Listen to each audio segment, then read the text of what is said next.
শুরু থেকেই সময় টেলিভিশনে ৫ জন গণমাধ্যম কর্মীর আকস্মিক চাকরি হারানোর ঘটনায় অভিযোগ একটি বৈষম্য বিরোধী ছাত্র আন্দোলনের আহ্বায়ক হাসনাত আবদুল্লাহর দিকে।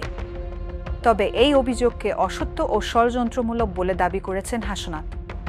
শুক্রবার সামাজিক যোগাযোগ মাধ্যম ফেসবুকে এক সংবাদ বিজ্ঞপ্তিতে এসব কথা বলেন তিনি। তার দাবি, এটি তার ভাবমূর্তি ক্ষুণ্ণ করার চেষ্টা।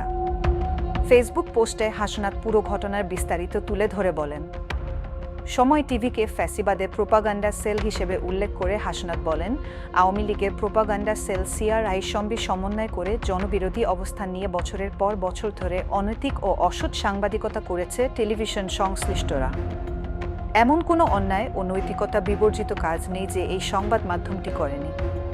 তিনি বলেন, সিটি গ্রুপের ব্যবস্থাপনা পরিচালক মিস্টার হাসানের সঙ্গে সংক্ষিপ্ত বৈঠকে ৫ আগস্টের পরবর্তী পরিস্থিতিতে সময় টেলিভিশনে চলমান বিভিন্ন ইস্যুতে আলোচনার পাশাপাশি সঠিক সংবাদ প্রচার করে ফ্যাক্ট ভিত্তিক সাংবাদিকতার আহ্বান জানান তারা।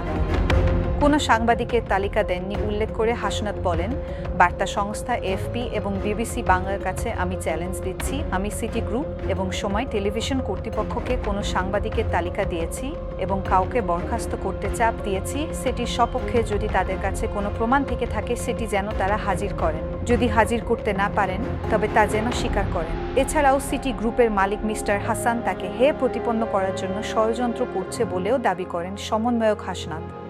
এই ঘটনায় তাকে পরিকল্পিতভাবে ব্যবহার করা হয়েছে উল্লেখ করে হাসনাত বলেন, চক্রান্তে পরে সময় টিভির মালিকের সঙ্গে কথা বলতে যাওয়াটাই আমার ভুল হয়েছে, যা স্বীকার করতে আমার কোনো দ্বিধা নেই। কালার এক্সপার্ট, জর্জ স্যাপ এবং মাইল্ড অন হ্যান্ডস টেকনোলজি সমৃদ্ধ অরিক্স ক্রিস্টাল ওয়াশ আপনার লন্ড্রি এক্সপার্ট।